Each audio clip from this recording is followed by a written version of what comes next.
전제가 시작됐고요. 그 다음에 보그지에서 단행본으로 발행된 아주 짧은 소설입니다. 이 소설은 그 다음에 13개국 언어로 번역이 됐는데요. 13개국 언어로 번역됐다는 것은 전 세계 사람이 읽을 수 있는 그런 소설이 됐다는 것이죠. 1987년도에는 프레드릭 백이라는 그 아주 유명한 감독이 이 소설을 애니메이션으로 제작합니다. 1초에 24장, 24장씩 30분짜리, 즉 4만여 장의 그림을 혼자 그립니다. 연필로 혼자 다 그렸습니다. 그리고 그는 영화가 완성된 다음에 실명합니다. 그토록 고귀하고 아름답고 의미 있는 작품입니다. 그 작품은 장 지오노라는 작가가 쓴 나무를 심는 사람입니다. 이 소설의 주인공인 엘제아르 부피에는 실존 인물이라고 합니다. 산업혁명 말기에 사람들이 산속에 있는 나무를 베어다가 숯을 만들고 그것을 팔아 삶이 윤택해지자 오히려 전보다 더 싸나워지고 서로 경쟁하고 흉내내고 저주하고 싸우며 모든 것을 더 가지려고, 명예뿐만 아니라 욕먹는 것까지 다 가지려고 그렇게 싸우는 듯 싸웠다고 합니다. 그리고 사람들은 범죄까지 저지르게 되었다고 합니다. 산에 나무를 다 베어버리고 이제 황폐하게 되었고, 사람들은 거기서 더 이상 살 수 없어서 먼 길을 떠나게 됩니다. 아무도 살지 않는 광야 같은 산속에 엘제아르 부피의 그 중년의 슬픈 남자가 찾아옵니다. 그에게는 사연이 있습니다. 사랑하는 아내와 아들을 한꺼번에 잃었습니다. 하지만 그에게 다른 점이 있다면 운명을 수용합니다. 그리고 일상을 감사해야 하면서 자기의 평생 이 황무지에 조금이라도 나은 세상을 만들기 위해 자기의 시간과 에너지를 아낌없이 나누기로 결심합니다. 그게 어떻게 나타나냐면 어린 양 30마리를 혼자 키웁니다. 풀도 없고 물도 없는데 키우는 거예요. 부지런히 키우고, 또 날마다 좋은 도토리 100알씩을 따로 모아서 그것을 매일 그 황무지에 심기 시작합니다. 무려 10년 동안 30여만 그루의 나무를 심었죠. 2만 그루가 묘목이 되었습니다. 그 중에 날씨와 들짐승 탓에 1만 그루는 또 사라졌습니다. 1만 그루가 남았죠. 그는 또 20년 동안 그렇게 매일 100그루의 100개의 도토리를 황무지에 심기 시작합니다. 30년이 지나갈 즈음에 이미 어른 키의 4배 되는 나무들, 이 숲을 이루었고, 그 다음에 심은 묘목들이 바람에 춤을 추며 자연의 아름다움을 한껏 뽐내게 되었습니다. 부피에는 1차, 2차 세계대전이 열린지도 몰랐습니다. 매일매일 그렇게 나무를 심었습니다. 숲이 이루어지자 숲은 샘을 선물로 내어주었습니다. 샘이 흐르자 동식물이 더 자라게 되었고 사람들이 찾아왔습니다. 아무도 부피에가 도토리를 심었다는 사실을 알지 못했습니다. 하나님이 자연스럽게 이 세상에 준 선물이라고 여겼습니다. 사람들이 찾아오기 시작했고요. 도심에서 땅과 집을 얻지 못한 사람들이 그곳에 집을 짓고 살기 시작했습니다. 만여 명의 사람이 그 선물 같은 숲속에서 새로운 삶을 여유롭고 평화롭게 시작하게 되었습니다. 유일하게 부피의 삶을 곁에서 지켜봤던 장 지오노, 이 사람이 그에 대해서 이렇게 이야기합니다. 아픈 운명을 받아들이고 고단한 일상을 감사해하며 자신의 인생을 들여 의미 있는 세상을 가꾸고자 노력했던 한 사람의 모습 속에서 나는 거룩한 하나님의 손길을 보았습니다. 여러분, 철학자 중에 니체라는 사람이 이렇게 얘기했습니다. 우주와 세상의 섭리를 이해하고 초연한 마음으로 고단한 일상을 갖고 가는 태도. 다시 말씀드립니다. 우주와 세상의 섭리를 이해하고 초연한 마음으로 일상을 갖고 가는 태도를 운명애라고 말한다. 운명애. 자기애를 넘어서 운명애를 갖고 사는 사람들, 고단한 일상을 의미 있게 가꾸기 위해서 몸부림치는 사람들입니다. 저는 이 소설과 이 애니메이션을 오랜만에 꺼내보고서 참 감동을 받았습니다. 그리고 여러분들 생각이 났습니다. 저와 여러분은 운명애로 가득한 사람들입니다. 왜냐하면 멀쩡해 보이는데 남모르는 아픔이 있습니다. 행복해 보이는데 자기만의 상처가 있습니다. 아픔과 상처는 사실은 가까운 사람들이 함께 만드는 것입니다. 가깝기 때문에 부비다 보면 상처와 아픔이 노출되어 굳은 살이 되지요. 내면의 굳은 살은 익숙해질 때쯤 되면 괜찮은 줄 알았는데 내 영혼에 슬픔으로 차오르도록 쓰라린 아픔이 됩니다. 그러면 다 그만두고 싶다는 생각이 들지요. 오늘까지 버티고 쌓아올린 모든 것이 무의미하다는 생각이 듭니다. 이를 악물고 내일을 바라보고 버텼는데 그것이 안개처럼 사라지는 것 같습니다. 기도할 수도 없고 예배할 마음도 일어나지 않을 때 어김없이 찾아오는 오늘이라는 선물을 우리는 또다시 맞이하며 버티고 살아가니 저와 여러분은 운명애로 가득한 사람들입니다. 그럼에도 불구하고 우리 영혼에 차오르는 슬픔을 하나님께서는 영혼의 걸음으로 삼으시고 그것으로 우리 일상을 변화시키셔서 우리가 그토록 고대하던 풍성한 열매를 맺도록 인도하시는 분이십니다. 여러분, 오늘 본문에 보면 슬픔으로 가득한 중년의 남자가 등장합니다. 그는 느헤미야이고 페르시아 제국의 고위 관리였습니다. 왕의 술을 맡은 관원장이니 그는 왕과 신뢰가 두터운 사람이었습니다. 왕과 술만 나눈 것이 아니라 마음과 생각을 나누었습니다. 정부 일 전반에 대해서 왕과 상의를 했죠. 상당히 높은 자리에 있었습니다. 이스라엘 사람임에도 불구하고 여기까지 끌려와서 그는 높은 관직에 올랐으니 그는 정말로 열심히 평생 일했던 사람입니다. 최선을 다해서 자기의 삶을 가꾸었던 사람입니다. 그러나 그가 오늘 슬픔에 겨워 근심이 가득한 얼굴로 왕 앞에 섰습니다. 오늘 본문 3절을 한번 읽어보시겠습니다. 같이 읽겠습니다. 왕께 대답하되 왕은 만세수를 하옵소서. 내 조상들의 묘실이 있는 성읍이 이제까지 황폐하고 성문이 불탔사오니 내가 어찌 얼굴에 수심이 없사오리이까. 그렇습니다. 나는 여기서 잘 살 수 있지만 내 가족과 내 친구와 내 친족과 내 아는 동료들이 내 고향에 여전히 남아 비참한 삶을 살고 있으니 그들을 볼 때 내 마음에 슬픔과 수심이 가득하지 않을 수 있겠습니까? 여러분, 1장 3절을 한번 보십시오. 같이 읽겠습니다. 그들이 내게 이르되 사로잡힘을 면하고 남아있는 자들이 그 지방 거기에서 큰 환난을 당하고 능욕을 받으며 예루살렘 성은 허물어지고 성문들은 불탔다 하는지라. 여러분, 그도 그럴 것이 BC 586년에 유다는 바벨론에게 멸망당했습니다. 그리고 BC 539년에 페르시아에게 바벨론이 또 멸망당했습니다. 그 1년 후 538년에는 페르시아가 자비를 베풀어서 끌려왔던 이스라엘 사람들이 다 예루살렘으로 돌아갈 수 있도록 배려해 주었습니다. 그리고 그로부터 22년 후에 BC 516년에 성전이 재건축되었습니다.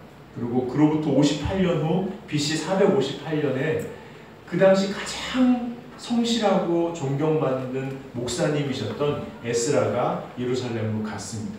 그런데도 이스라엘은 여전히 슬픔에 빠져 있습니다. 여러분, 오늘 성경이 우리에게 해주고 싶은 말이 있습니다. 성전을 건축해도, 목회자가 함께해도, 아무리 신앙이 좋아도, 아무리 교회 중심으로 살아도, 아무리 목회자의 도움을 받아도 우리 속에는 영혼의 슬픔이 차오를 때가 종종 있다는 것입니다. 고단한 일상에서 버티고 있는 우리들에게 교회 중심으로 살아도, 목회자와 가깝게 지내며 배워도, 깊이 기도하고 예배해도 넘어설 수 없는 깊은 슬픔이 차오를 때가 있다는 것입니다. 느헤미야는 느헤미야 서에서 우리에게 해주고 있는 하나님의 이야기는 그 슬픔이 차오를 때 모든 것을 하기 싫고 헛살았다고 여겨질 때 하나님 그 슬픔을 통하여 그것이 기쁨으로 변화될 수 있도록 도와주시고 우리 삶의 풍요로운 삶을 이루어 주신다는 것입니다. 여러분, 우리 속에 슬픔이 차오를 때 그때는 이미 주님께서 우리와 함께하고 계시다는 사실을 기억해야 합니다. 우리의 슬픔은 교회도 목회자도 우리의 신앙으로도 해결할 수 없을 때가 있습니다. 그것은 하나님만 손대실 수 있으십니다. 여러분, 느헤미야를 한번 통으로 읽어보시기 바랍니다. 하나님께서 한 중년의 남자의 차오르는 슬픔을 어떻게 다루셔서 변화시키셔서 회복시키셔서 풍성한 열매를 맺게 하시는지의 흐름이 나와 있습니다. 물론 제 인식의 한계에서 5가지 단계를 나누어 봤지만 여러분이 실제로 묵상하면서 저에게 의존하지 마시고 스스로 읽어가면서 그 흐름을 한번 찾아보시기 바랍니다. 일단 5단계를 제가 말씀드리겠습니다. 외우십시오. 첫 번째는 현실 인식입니다. 왜 내가 슬퍼하는지, 아니 슬퍼하면서 우리는 현실을 인식할 수 있습니다. 두 번째로는 상황 직면입니다. 세 번째로는 계획 실행입니다. 네 번째로는 변수 대처입니다. 5번째로는 개혁 완수입니다. 다시 한번 말씀드리겠습니다. 지금 서서히 한번 따라해 보십시오. 첫 번째로는 현실 인식, 두 번째로는 상황 직면, 세 번째로는 계획 실행, 네 번째로는 변수 대처, 5번째로는 개혁 완수. 같이 해보겠습니다. 현실 인식, 상황 직면, 계획 실행, 변수 대처, 개혁 완수. 예랑씨 한번 해보시오. 현실 인식, 상황 직면, 계획 실행, 변수 대처, 개혁 완수. 예. 예. 뭐 40 전엔 다 하는 거예요. 사실 넘어간 사람 못해요. 이 5가지 여러분 우리 영혼의 슬픔이 차오를 때 하나님께서는 그 슬픔을 다루심으로 우리가 이 흐름을 따라서 변화를 경험하게 하신다는 거예요. 그냥 앉아서 기도하고 그냥 와서 교회 봉사하고 그냥 목회자 만난다고 우리의 슬픔이 해결될 수 없다는 겁니다. 하나님께서는 우리 영혼에 차오르는 슬픔이 넘쳐서 우리가 현실을 인식하고 상황을 직면해서 뭐가 필요한지를 알고 구체적인 계획을 실행하고 변수에 대처하며 개혁을 완수할 수 있도록 우리가 우리 몸으로 우리 상황을 부딪힐 수 있도록 도와주심으로 우리가 넘어설 수 있도록 하십니다. 여러분, 이 과정에 함께 5주 동안 10월 한 달 5주 동안 우리가 생활훈련을 하거든요. 생활훈련을 하는 동안 이 과정을 우리가 거치기는 불가능할 것 같아요. 우리가 현실을 인식하고 상황을 직면하고 이게 말대로 이렇게 탁탁탁탁 갈 수는 없는 것 같아요. 이것대로 기도하지 마십시오. 기도하면 실망하게 될 수 있어요. 그냥 여기서 중요한 것은 하나님이 외부의 어떤 도움이나 조건으로는 해결할 수 없는 내면의 그 깊은 슬픔을 통해서 어떻게 그것을 다루어서 회복시키시고 변화시켜 가시는지 하나님의 그 손길의 흐름을 좀 주목해 보시면 좋겠어요. 이것은 시간차가 있을 수도 있고 순서가 바뀔 수도 있지만 개별적으로 여러분에게 하나님이 이미 일하고 계신 줄로 믿습니다. 우리 하나님을 바라봅시다. 그래서 오늘은 첫 번째로 현실 인식을 좀 나누려고 해요. 현실 인식이 중요한 게 뭐냐면, 왜 중요하냐면 내가 뭐가 필요한지를 알 수 있어요. 내 슬픔의 근원과 그 이유가 뭔지를 정확히 알 수 있어요. 그래야 우리는 사람과 하나님을 만났을 때 이렇게 도와달라고 이야기할 수 있습니다. 예수님께서도 신약 성경을 보면 병자들을 만났을 때 네가 원하는 게 뭐냐라고 물어봤습니다. 네가 뭐를 낫기를 원하느냐라고 물어봤거든요. 이게 아주 중요한 포인트입니다. 여러분 5절에 보세요. 5절에 한번 같이 읽어보겠습니다. 왕에게 아뢰되 왕이 만일 좋게 여기시고 종이 왕의 목전에서 은혜를 얻었사오면 나를 유다 땅 나의 조상들의 묘식이 있는 성읍에 보내어 그 성을 건축하게 하옵소서. 그 성을 건축하게 해달라고 요청하는 거예요. 지금 위기거든요. 수심에 찬 신앙, 특히 술에 독이 들었나 안 들었나를 확인해주는 그 술 맡은 관원장이 술을 주면서 근심에 차 있는 거예요. 이건 누가 독사를 모의했을 수도 있고요. 그래서 내적인 갈등 속에서 해야 될까 말아야 될까 이렇게 끝까지 고민하는 모습일 수도 있지 않습니까? 그런데 여기서 하나님의 때가 되니까 요청하는 거예요. 성전을 건축하게 해주십시오. 그 뒤에 보시면 오늘 어린이 설교에서도 들었듯이 가는 동안 다른 총독들, 당신의 제국에서 예루살렘까지 갈 때 거쳐야 되는 그 총독들에게 통과할 수 있는 그런 조서를 내려주십시오. 그리고 가서 현실을 보고 필요한 나무들을 내가 얻고자 할 때 그 나무를 내어줄 수 있도록 숲을 관장하는 그 사람에게도 조서를 내려서 마음껏 쓸 수 있도록 도와주십시오 라고 요청하는 거예요. 여러분은 여러분이 뭘 원하는지 아십니까? 여러분의 아픔을 회복하기 위해서 내게 뭐가 필요한지를 아십니까? 여러분은 변화된 내일을 위하여 풍성한 일상을 위하여 그것을 위해서 내게 정말 필요한 게 무엇인지 아십니까? 현실 인식이 그래서 중요한 것입니다. 그런데 그 현실 인식에 가장 필요한 것은 차오르는 슬픔이라는 거예요. 여러분 그 슬픔이 어떻게 영향을 미치는지 한번 하나하나 살펴보겠는데 첫 번째로는 경청입니다. 너무너무 아플 때 뭘 해야 될지 모를 때 당사자들을 만나서 주의 깊게 듣는 게 필요합니다. 관계된 사람들의 이야기를 주의 깊게 들어야 합니다. 눈을 보고 핸드폰을 내려놓고 다른 생각하지 말고 그의 이야기를 경청해야 합니다. 여러분 1장 2절을 한번 보세요. 같이 읽어보겠습니다. 내 형제들 가운데 하나인 하나니가 두어 사람과 함께 유대에서 내게 이르기로 내가 그 사람 남아있는 유대와 예루살렘 사람들의 형편을 물은지 물어보는 거예요. 그리고 듣는 거예요. 주의 깊게 들어보는 게 가장 중요합니다. 그 다음에 두 번째로는 공감입니다. 상대의 처지와 느낌을 나의 것으로 받아들이는 거예요. 나의 것으로 받아들이는 거예요. 그리고 슬픔이 내 영혼에 차오르는 것을 느껴보세요. 그 사람의 아픔을 내 아픔으로 받아들일 때까지 다시 한번 곱씹어 보는 거예요. 4절을 한번 읽어봅시다. 내가 이 말을 듣고 앉아서 울고 수일 동안 슬퍼하며 하늘의 하나님 앞에 금식하여 기도하여. 여러분 누군가 때문에 내 마음에 아픔이 쌓이고 내 아픔의 근원이 내 아픔의 시작이 누군가에게 있다면 그 사람을 위해서 하루를 아니 한 끼를 내어서 금식할 필요도 있어요. 하나님 그 사람의 아픔이 나에게 절절히 다가오게 해주십시오. 나는 생각과 내 느낌으로는 내 인식의 한계로는 하나님의 백성인 그 사람이 얼마나 아픈지를 느낄 수가 없사오니 주여 내가 곡기를 끊고 주님 앞에 내 마음과 생각을 내려놓사오니 주여 나에게 그의 아픔을 전해주십시오. 그렇게 아픔이 슬픔이 차오를 때까지 공감의 시간이 필요합니다.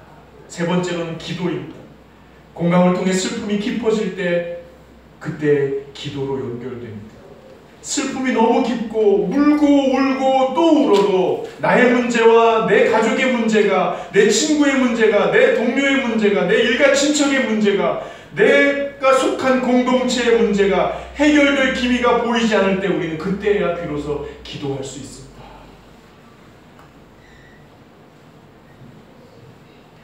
여러분 좀 길지만 1장 5절부터 7절 한번 읽어보십시다. 이르되 하늘의 하나님 여호와 크고 두려우신 하나님이여 주를 사랑하고 주의 계명을 지키는 자에게 언약을 지키시며 긍휼을 베푸시는 주여 간구하나이다.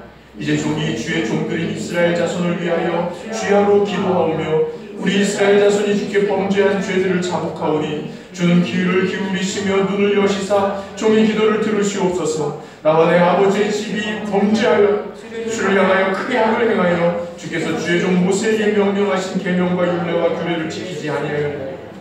여러분 기도가 깊어질 때라야 우리는 그들의 죄가 나의 죄고 그들의 아픔이 나의 아픔이라는 사실을 그야말로 주님 앞에 고백하게 됩니다. 6절 하반부에 나와 내 아버지의 집이 범죄하여 그들이 아픕니다.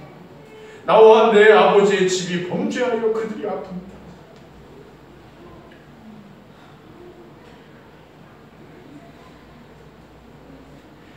그때야 우리는 생각할 수 있습니다. 그때야 우리는 생각 같은 생각을 할 수 있습니다. 그때야 우리는 하나님의 눈으로 이 상황을 바라보며 필요한 것이 무엇인지 헤아릴 수 있습니다. 2장 1절에 보면 아닥사스다 왕 제20년 니산월에 왕 앞에, 여러분 이 소식을 들은 게 1장 1절에 보면 하갈의 아들 느헤미야의 말이라 아닥사스다 왕 제20년 기스를월에 들어 니산월에 드디어 왕 앞에 섰습니다. 기스를월의 태양력으로 11월과 12월 중간쯤입니다. 니산월은 3월과 4월 중간쯤입니다.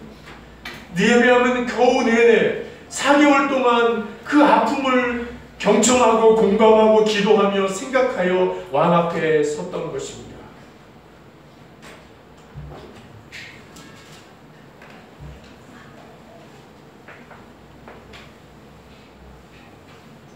여러분, 우리가 고단한 일상 앞에 버티며 가까스로 살아갈 때 때로는 누구에게도 말할 수 없는 내 가슴 속에 슬픔이 차올라서 모든 것이 무음해지고 미래를 내다볼 수 없어 주저앉아 그만두고 싶을 때가 찾아오지 않습니까? 그때 하나님께서 도와주시기 시작하셨다는 사실을 기억하십시다. 그리고 경청하고 공감하고 기도하고 생각합시다. 그 모든 과정이 사실은 느헤미야의 내면에서 이루어졌다고 볼 수 있지만 사실은 하나님께서 내 영혼에 차오르는 슬픔을 내 영혼의 양분으로 삼으시고 그것이 터져나와서 정말 필요한 것이 무엇인지 요청할 때 하나님께서 그것을 들으시고 일이 시작될 수 있도록 도와주셨다는 사실을 오늘 본문 8절 하반절에 내 하나님의 선한 손이 나를 도우심으로 이렇게 기록하고 있습니다. 여러분, 우리는 혼자 있는 것이 아닙니다. 우리의 슬픔은 우리를 멸망시키려는 것이 아닙니다. 우리가 잘못 살아온 증거로 나타나는 것이 아니고 우리가 아무리 노력해도 열리지 않는 미래에 대한 선수표로 우리에게 찾아온 것이 아닙니다. 이것은 우리와 동행하시며 우리를 아들 삼아주시고 딸 삼아주신 주님께서 네가 어디 있든지 무엇을 하든지 내가 너와 동행할 것이며 너의 삶의 모든 것들이 의미 있어 너의 성장에 도움이 될 것이라고, 너의 영혼의 자양분이 될 것이라고 주님께서 선언해 주시는 증표인 것입니다. 이번 한 주간 동안 슬픔을 가슴에 품고 현실 인식을 할 수 있는 저와 여러분이 되실 수 있기를 바랍니다. 다 같이 일어나셔서 아까 불렀던 힘들고 지쳐 같이 한번 다시 마지막의 마음으로 부르시겠습니다.